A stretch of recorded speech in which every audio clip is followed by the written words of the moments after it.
Welcome to the Women's Connection. I'm Barrie-Louise Switzen, your moderator.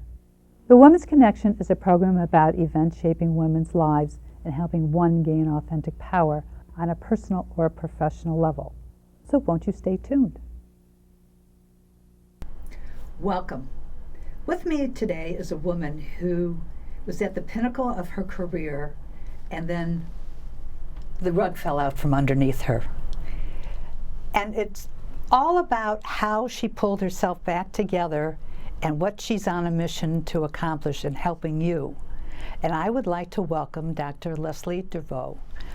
Doctor? Hi, how are you? Okay, Very nice meeting you. Thank you. Glad you could come. Thank you. You were a judge at one time.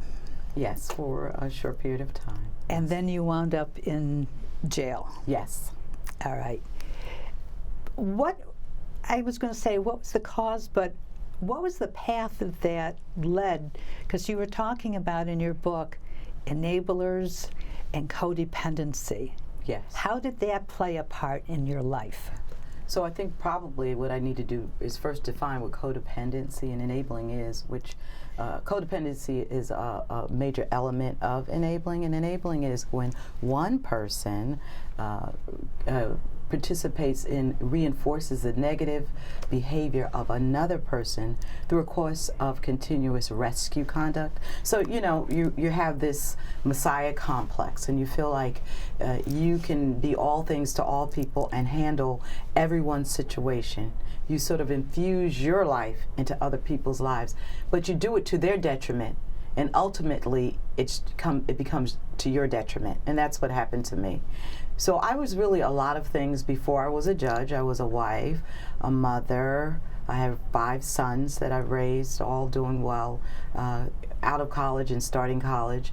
I enjoyed a very good, successful practice as an attorney for over 15 years. And then I transitioned outside of the legal field and outside of law, and I went into, I became a public official in my state, and that took on a whole new dynamic for me. Wasn't really familiar with the landscape of politics, and made some wrong decisions, which I admit. Made some wrong decisions, used poor judgment in helping people. So that's where the enabling came in, trying to help people, and I didn't follow the proper procedures, and so that turned into an investigation, which turned into an indictment, which turned into a trial. And ultimately, unfortunately for me, I ended up having to serve some time. When you talk about enabling is negative, can you give us an example of that? There was a time when enabling was just restricted to people who were on drugs or they had addiction in their family. But it has a wider scope, and it's broadened. The definition has broadened over the years to include situations where you may have children who are adults and they are still living at your home at 30. You're still taking care of them. You're still supporting them. They don't go to work. They didn't go to school. You're not helping them. You're hurting them. You're enabling them. It could happen with you and some of your relatives, a sibling who may not have been able to get their lives together. And instead of you helping them in a way that they stand on their own 2 feet, you help by paying their rent, you help by making excuses for their behavior, you help by raising their kids, and ultimately you don't help them, you hurt them.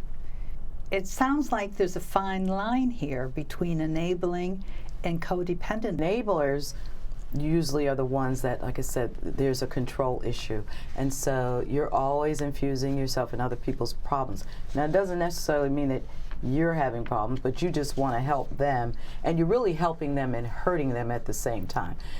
Codependency is when both people are being pulled down. So in my case, I was an enabler, but when I really looked at it, I also was a codependent. I just felt that I needed to be all things, in particular to my family, and I didn't realize what it was doing to me. It was draining me. It was pulling me down. So together. So I'm being pulled down at the same time as the person that I am enabling. And that's what happened. When did you realize that you were I was going to say, wrapped up in this whole cycle. Right, Yeah, great word. It took, really, it really took a lot of self-reflection after everything occurred, because I was always the go-to person. I was always the one that people came to with their problems. So I never thought that I had my own problem. And when everything occurred and I had an opportunity to spend some time to really think about it during my incarceration, and on top of that, I was surrounded by other women who also had some similar traits and characteristics, or we shared the same thing. Even though we came from different backgrounds, a lot of us, we shared some of the same characteristics. Some of them had low self-esteem. I had struggled with that at some point in my life. Some of them just felt the need to defend and take up for people who they know were doing wrong. And when I started really unpacking all of that and really self-reflecting on my behavior and what got me into that place, I realized that it really had to do with me having some of those enabling characteristics. This is when you were incarcerated. This was when I was incarcerated that I really started unpacking it. Was there a catalyst that said, wait a minute, do you want to step back and realize what you were doing? Or was it just a slow progression? Well, even before I was incarcerated, I mean, this incident happened over 10 years ago now, but I really, from the minute that I found out I was in trouble, I started really, I took a step back. I said, okay, I have some choices here. I can either live or die. You know, mine was a public shame, humiliation, all of that, fall from grace. So it was really tough, and I had to make choices. And so I decided, I said, I've fallen. Do I want to fall flat or do I want to fall forward? Falling flat to me meant that I was just going to stay down. I had already gotten down and I wasn't going to get back up. I wasn't going to learn anything.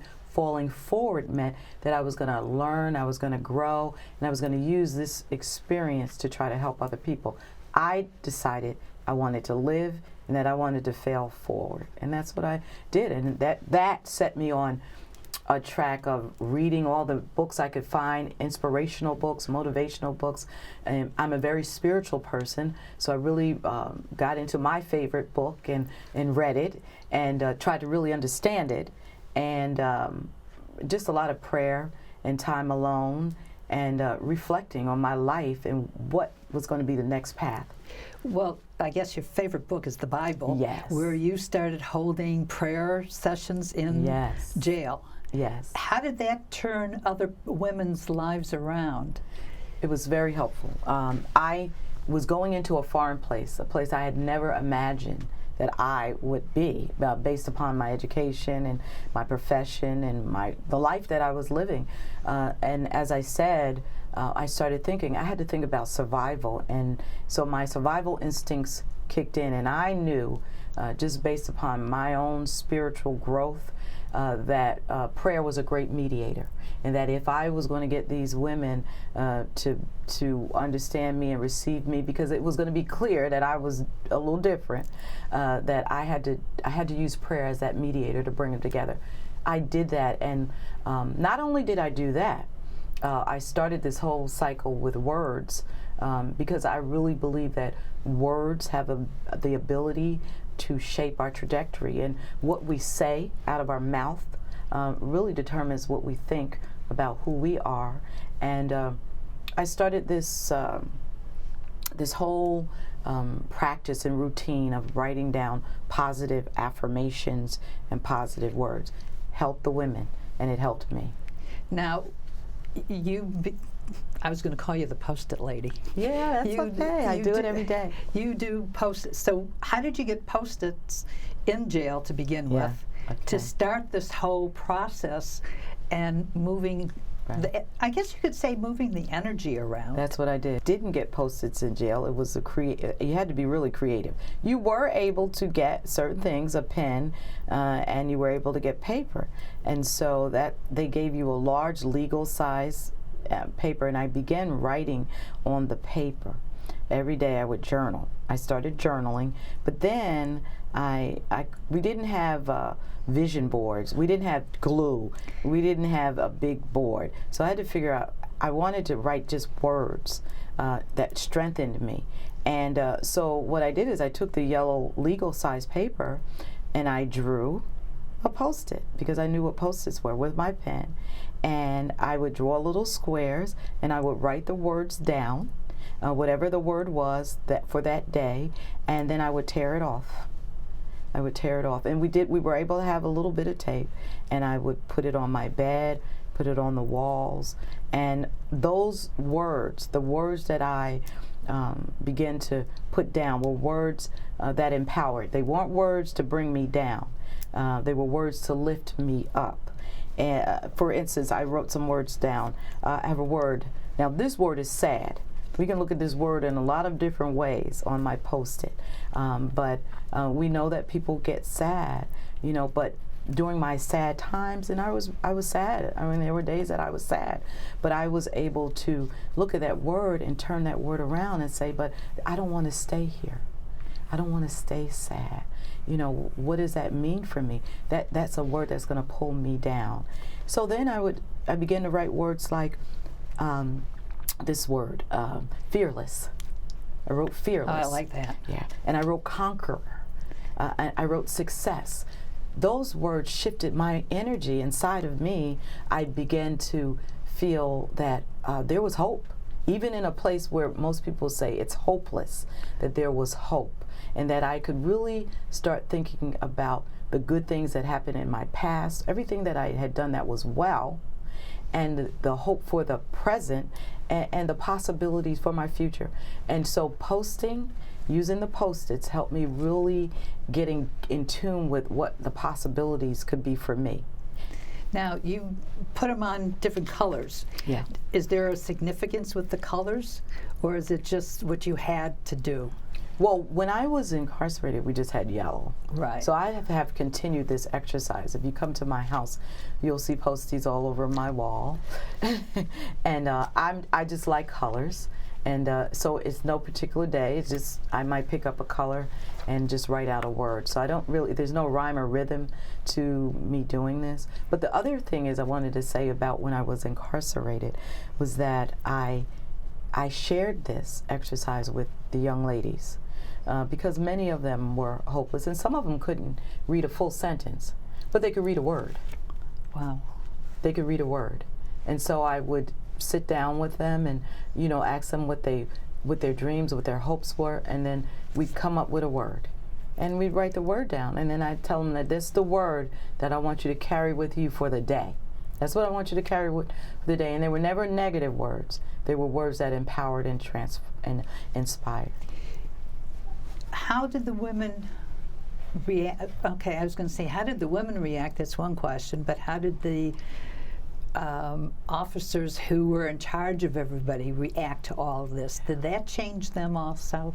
Well, so let me talk about the positive. The women, they really were drawn towards me. I mean, it really was a blessing. They were drawn towards the words. They were drawn towards my positive talking. They were inspired. Some of them actually began going home, and so the ones that were still there would say, "Oh, just go talk to." They called me Miss Leslie. Go talk to Miss Leslie, because every time we go talk to her, somebody goes home, and so it really changed. And I don't know if that was necessarily true. However, I was glad that they were using it in a positive light. It was a little bit challenging with the officers, the correction officers, because I don't think that they were there necessarily to rehabilitate and to help people move forward in their lives. So sometimes we were stopped, not necessarily with our exercise with the Post-its, but if we were in a prayer circle, they would stop us in the middle and tell us not to do it. And sometimes they would say things like, "Oh, you're going to come back, so I don't know why you're praying." So we got a lot of that. But I always said to the ladies that those are the things that you have to, those are the words that you don't want to receive. So if you listen to what other people say or think about you, then you won't be able to move forward. in your life. That's why it's important for you to reaffirm yourself every day. Are you in contact with any of the women that you were incarcerated with? Yeah. And how have they turned their lives around? So I will tell you about one woman in particular. I won't use her name for privacy reasons, but yes, I am in contact with a few. But there's one in particular who she has done so well. And I will say, when she was there, that was like her third or fourth time being there. And we connected. For some reason, we connected, and I really believe it had to do with me just always talking positive and helping her with the exercises. When she left, and when I left, we left on the same day. And she went one part of the state, I went to another part. We wrote each other, and then we kind of separated. I didn't hear from her for a while. But through the power of social media, Facebook, we found each other, and she ended up in another state in the South. And I'm happy to report she's doing so well. She has a full-time job. She reunited with her son and with her family, and she's just doing very well. So I was very happy to hear about that. And on days when she's down, because it happens, she'll reach out to me, and I will send her words of encouragement. You wrote the book, Breaking Codependency, How to Navigate the Traps That Sabotage Your Life. Yes. What made you write the book? You know what? It was a book of self-discovery. It was a book of healing, and it was a book of redemption for me initially. But then I realized that there were a lot of women that were going through the same thing that I was going through, because I didn't write the book until I came home. I started it while I was there, but until I came home, and talking to other women and understanding that they shared some of the same issues that I did regarding codependency and enabling. And it soon became a book of help and a resource for other women who would say to me, this is me. You know, this is who I am. This is exactly what I do with my family. And so in the book, after each chapter, I put reflective questions for people to answer, to see if this is what, because it really wasn't about my story. It was really a book to help other people. So put the questions and ask people to just take time and just reflect on whether or not they felt they fit the profile. If they didn't, great, but they may know someone who fits the profile, and hopefully it'll be a help to that person. How did your family react to all this and you writing the book? Mm-hmm. My family has always been very supportive. My mom, who would have come today, but she wasn't feeling well, but they've been very supportive. My sister and I are very close, and I told them what I was doing, let them read the manuscript before. I said, you know, I'm going to have to share some family secrets, and I think all families have them, but I think we have to not be selfish, because we don't know who might read those pages and whose life it might change. And so they were very supportive of me sharing the story in hopes that it'll help somebody else. And your sons, how did they react? My sons are well. My sons are doing well. They've always been supportive. They understand, because I told them a long time ago when all of this first occurred, is people make mistakes, and it really isn't the falling down, it's the getting back up. How you get up, shake yourself off, and keep moving. What's going to be the rest of your life? How are you going to live the rest of your life? And so they understood that, and they often tell me that I'm strong and that they admire my strength and how I was able to overcome.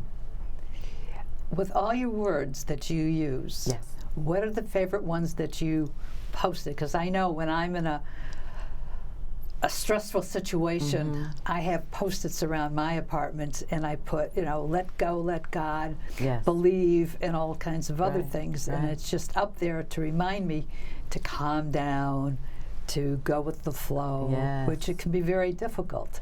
So what are your favorite words? It can. Well, you said one, which is believe. Another is prayer. Another is hope. I have many of them. Yeah, another is trust. Not in my own abilities, but in God's abilities. Safety. I feel like, you know, I'm not alone. I have a family that loves me, so that I don't have to walk this walk alone. And that's what I want women to know when I go and I speak.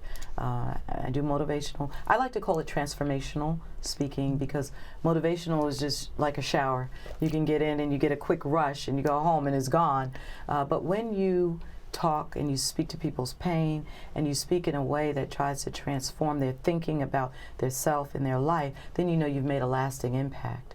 And so that's what I try to do when I go around and I do my little post-it and pen parties, and I conduct workshops for women. I was just thinking maybe you should do magnets with your empowering words and put it up on the refrigerator and everything else. Exactly. Which I put mine up in my walls. I have a prayer room. I put it up there. Put it up in my bedroom, in my bathroom. The wonderful thing about posties is that's what exactly there. You can use them and put them anywhere that you want as a reminder. So the important thing is we write these words, but we have to make sure that we look at the words as well, right? Very true. Right, as a reminder, because it just serves as a reminder, because the reality is everything starts with the mindset, and it starts with you. And so I think we have the ability to shift our thinking, and we have the ability to shift our trajectory, which way we're going to go in our lives, when we constantly remind ourselves or fill ourselves with words that are empowering and inspiring. So you've got the one book that's pretty successful. Okay. Do you have any other books in the pipeline? Yes. I wrote a book called On This Day Remember What God Does Not Want You to Forget. It's a devotional. And the way that book came into fruition is when I got home, I thought, oh, everything's going to be great. You know, everybody's going to accept me. And that didn't happen. There were some people who still didn't want to have anything. I was ostracized, because when you've been in prison, and no matter what your background, no matter how many good things you've done, that is a possibility. And there were days when I was down. And so I started jotting every day. I would just write a scripture. I would read a scripture, and then I would write a meditation, and I began to write it on this day. On this day, remember Leslie. On this day, remember Leslie. And before I knew it, it was on this day, remember what God doesn't want you to forget about who He is to you, and the strength that you have, and the hope that's still there. And it became a book. And I share it when I go to my conferences and everything. Leslie, you have a lot of Post-its. Yes. Do you have any way of organizing them to really empower women? Mm-hmm. So I'd like to give a few tips on how these Post-its really are transformational. They can be transformational. So the first thing I would say to you is to organize your thoughts. You can use a Post-it to organize your thoughts. I had to do that when I was away. I wanted to just focus on where I was going, what was the next step for me. So in writing on my Post-it and writing down words and writing down sentences and inspirational quotes, it helped me to just get focused. The other thing is Post-its can serve as a reminder. I would sometimes write down something that occurred with my children that made me happy, a happy time, something that made me smile. So they can serve as a reminder when you use the Post-it to just write down the date of your child was born, or the day that they first walked or rode their bike. It helps to keep you focused on a happier time, hope for the future and possibilities, hope for the present and possibilities for the future. The other use of a Post-it and a pen is when you are setting out your vision. Sometimes your vision doesn't come in words. Sometimes it comes with just a doodle. You might not have a word one day, but you have a picture, a thought that's in your mind, and you might want to doodle that down. The other way that Post-its are very useful is in helping you to share your energy with other people. So when I said that I would write my positive words down, I would give them to the ladies. I didn't give them to the ladies at first. I started posting them around my bed. I was sharing that energy, that positive energy. They became curious, and they wanted to do the same thing. And so there are many useful ways that writing down words on your Post-it with your pen that can help you live a more positive and fruitful life. That is terrific. That is great. I can just see it now. Words by Leslie. Every day on my Facebook page, Dr. Leslie, Dr. Leslie Deveraux, my Facebook page, I put a empowering word on a post-it, and I put the power of the post-it, power word of today. So today, my power word was trust. And I just talked about how we have to trust individuals that are around us, you know, and what that means for relationships, having that ability to trust. And a lot of times, women don't have that ability to trust because of things that have occurred in their lives. And so that was the word today. Leslie, in the closing moments of the show, what would you like to leave the audience with? I'd in particular like to leave anybody who has suffered from trauma, tragedy, or setback in their lives, and it doesn't have to be incarceration. You know, you could be on the job 30 years and get fired. You could be married 30 years and find out that you're not married anymore, or something just very bad could happen in your life.